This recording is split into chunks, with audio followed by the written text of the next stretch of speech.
Hey folks, welcome back. This is an F350 build that I'm doing right now. I realize I didn't record anything on this, any intro or anything like that. This is a truck that I bought in February of 2022. It had some front end damage, as you can see in this picture, and this vehicle was basically under snow. In a snowbank. We had so much snow. Anyway, you can see the snow actually in the windows here. He had cleared one side of the vehicle off so we could actually see inside of it, but I couldn't see the driver's side of the vehicle at all or the front of the vehicle. It was so under snow. He'd removed the part of the front clip already, fender, damaged fender, and the grill and stuff. And this is basically how I bought it. Us loading it up and taking it home.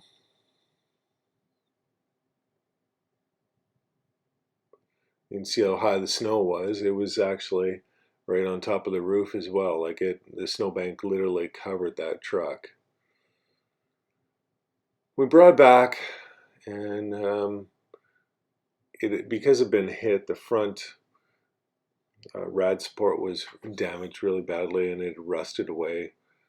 The 360 or 390, whatever it was inside of it, it ran, but it was a gas guzzling pig. That's what it was. I don't think it's a factory dually. It actually, I think that was all added along with the box. I was looking for a powertrain, and then all of a sudden, this is what popped up. It was a 1994 Dodge 2500 with 5-speed Cummins.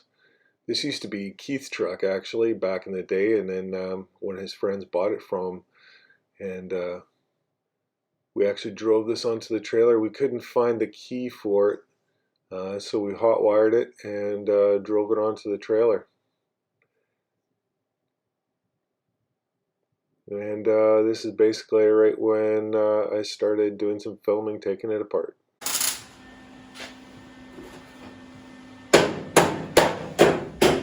You see Keith cutting floors there. And this is what I'm doing. I've got the Dodge torn apart. Front end anyway. So I can get at the motor. And trans, I gotta pull that out. Be a job yet. So today I am going to take out the floor of this box. I've marked it. I can't get right to the end here because there's bracing and stuff inside here, and this truck is going to the junkyard, so I need some kind of structure to hold the box together.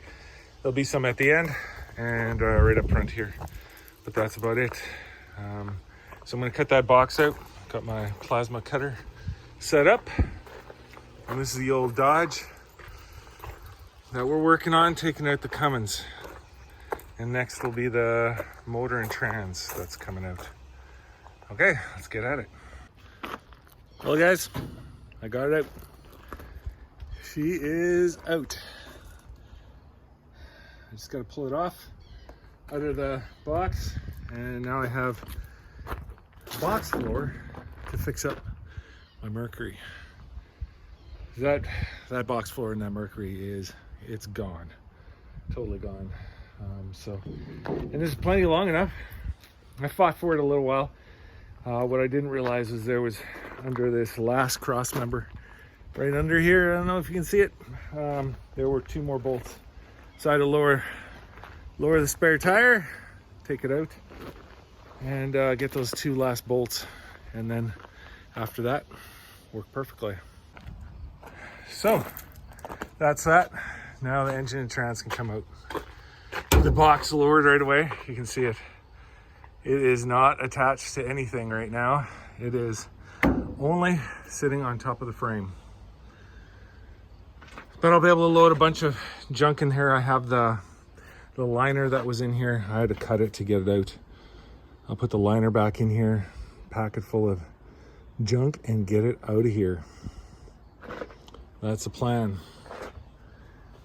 I don't know if I need that fuel tank.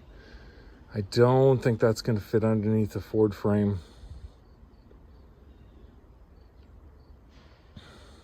I'm thinking I'm just going to use the one that's in the truck, but maybe I should take this out. I don't know. That is a question that I am not sure of. I don't know how much fuel is in there either. Anyway, enough of that. I'm gonna load this sucker up and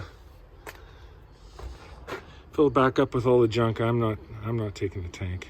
We'll figure something else out. If I have to do something else there, I'll do something else there. That's just the way it is. The Dodge is in the shop. She's sitting a little low. I took out the bed floor. I'm gonna use that in one of my Ford boxes because my boxes are so bad, in such bad shape. But I got all the front gear is in here. I'm taking it apart.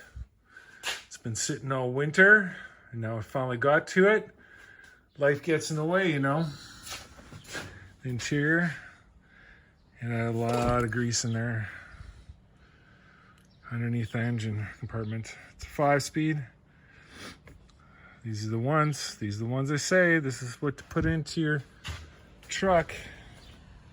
It's the easiest. Don't need the computer. I have the engine out already. I should have filmed it, but I was just so excited to have it at home.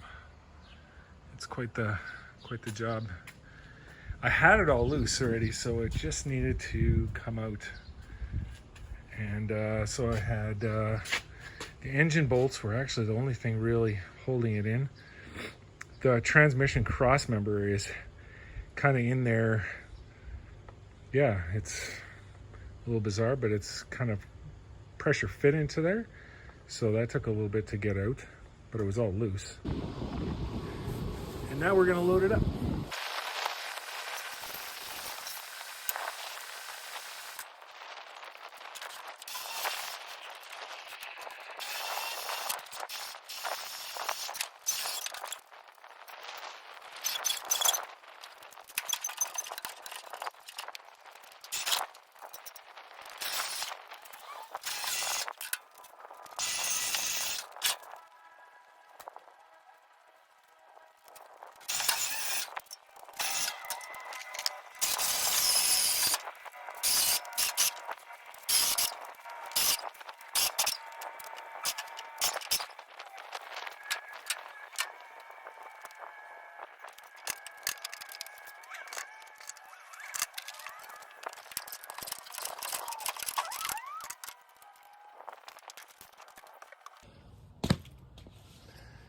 Okay, she's loaded up. Whew. Now I gotta tie her down and get her out of here.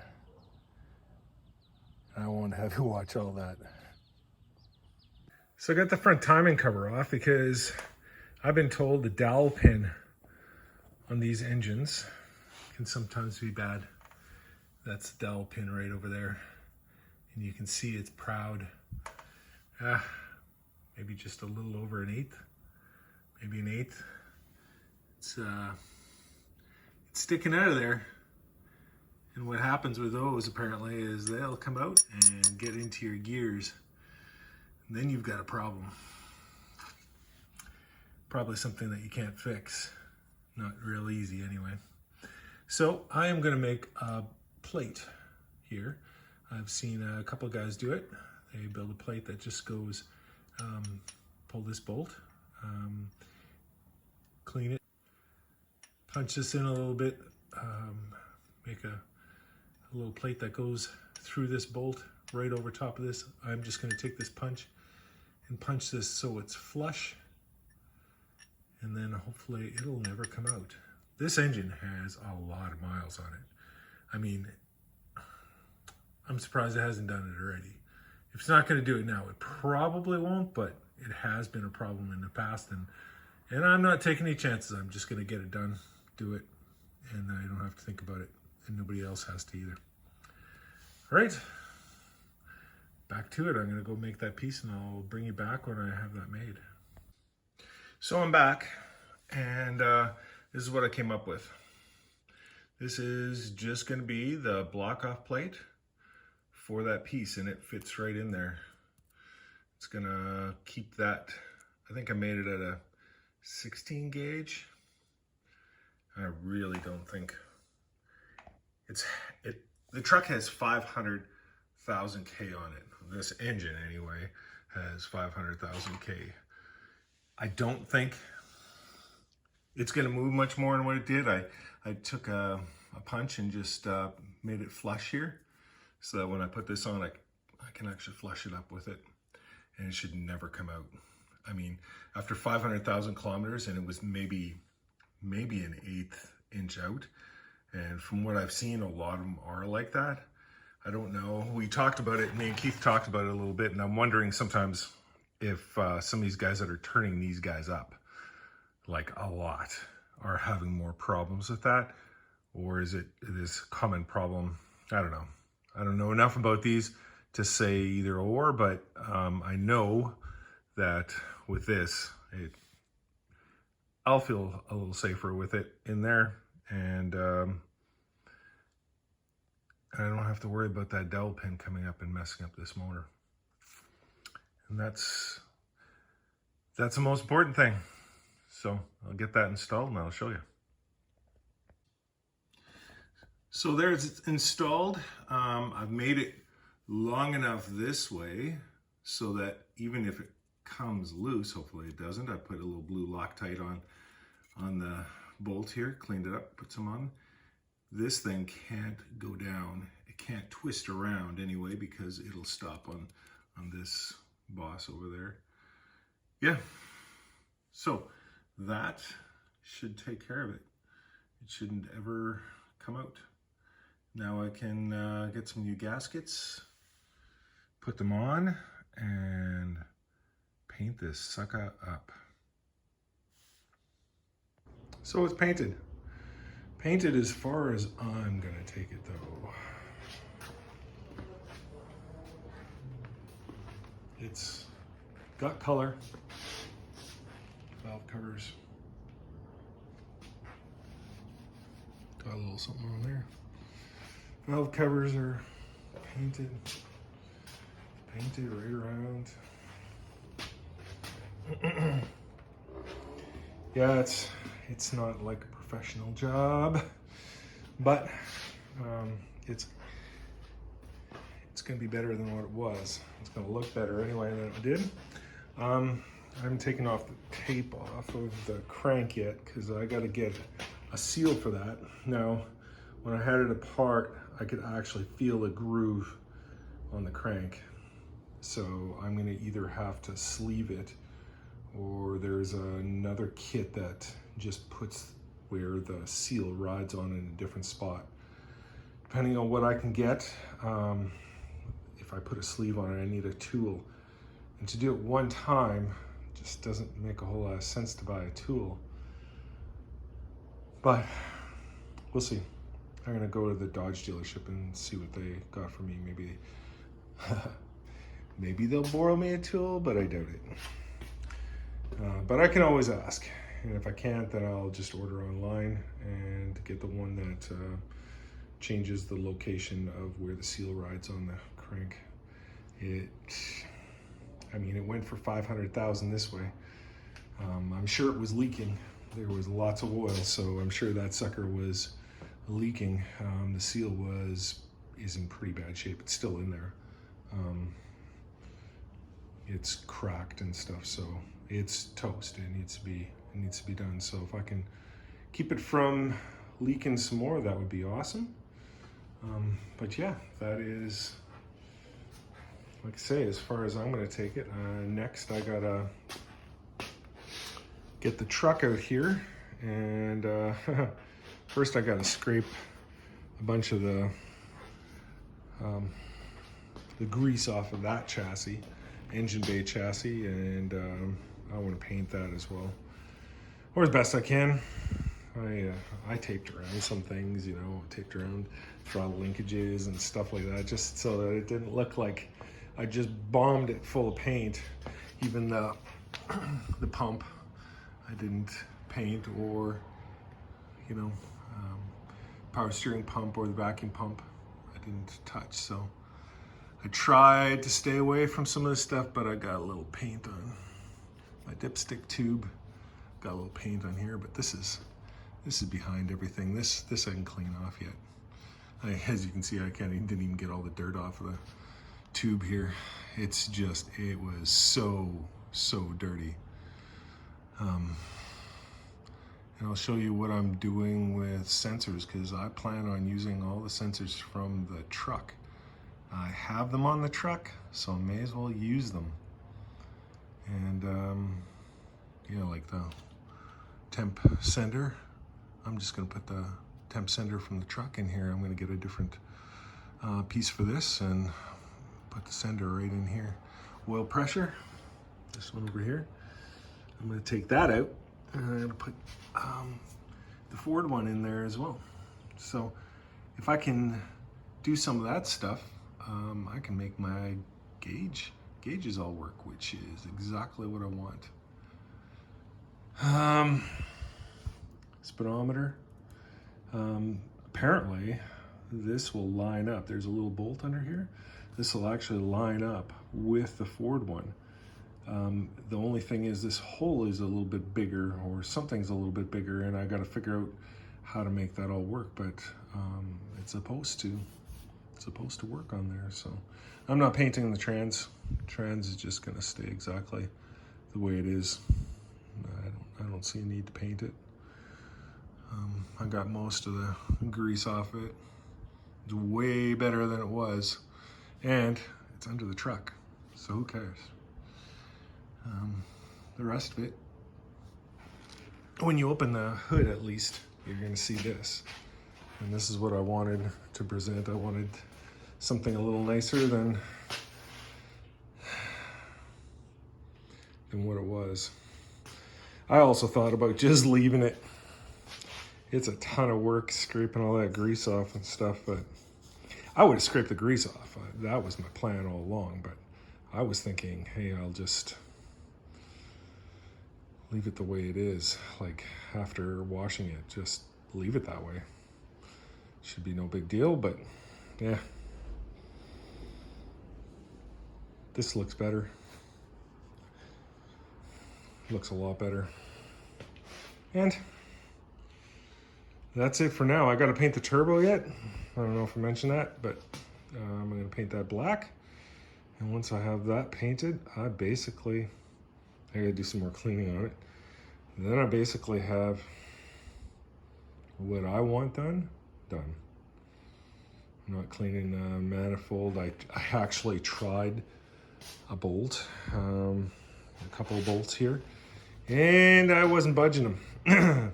Thing is, if I break them, now I got a big job to fix. And it wasn't leaking before, so why take it off? Just leave it on there. Yeah, it can be rusty, that's fine with me. I have no problem with that. It would be that way soon after painting it anyway, so yeah, is what it is. Nothing's perfect, and neither is this thing. But that's what I wanted to show you, and we'll continue on. Next, I'll bring you to the truck on Keith's yard, and we'll scrape some grease. Yuck. Then I'm gonna bring it to the car wash and clean it off as well. Then I'll have to do it on my driveway. I did this thing on my driveway, and I made a huge mess. I did. I actually laid a tarp down in the garage, and I think I have a picture of that where I have all the dirt that I scraped off, and it's on this tarp. It's grease, you know. You drive on it with these wheels, and it just grinds it right into the concrete. So I didn't want that, and I got a whole bunch on the driveway. But oh well, it is what it is. the truck I can take to the car wash and just clean it off there. I'm going to have a majority of the grease off of it anyway. Yeah. All right. We'll bring you back once I'm at the truck. So I should have filmed this. I should have shown you how greasy the thing was. It was dirty. Oh, wow. But I'll show you what I've done, and you can see all the dirt on the ground. And I'm gonna pressure wash it after this, and hopefully we'll get it clean enough so that I can spray paint it, make the engine bay look nice. I want to do the firewall as well. Just spruce it up just so that when you open the hood you can see what's underneath there. I think it's pretty cool. And here it is. There was grease everywhere. You can see the grease on the ground, or the dirt and the grease. It was just tons and tons of it everywhere.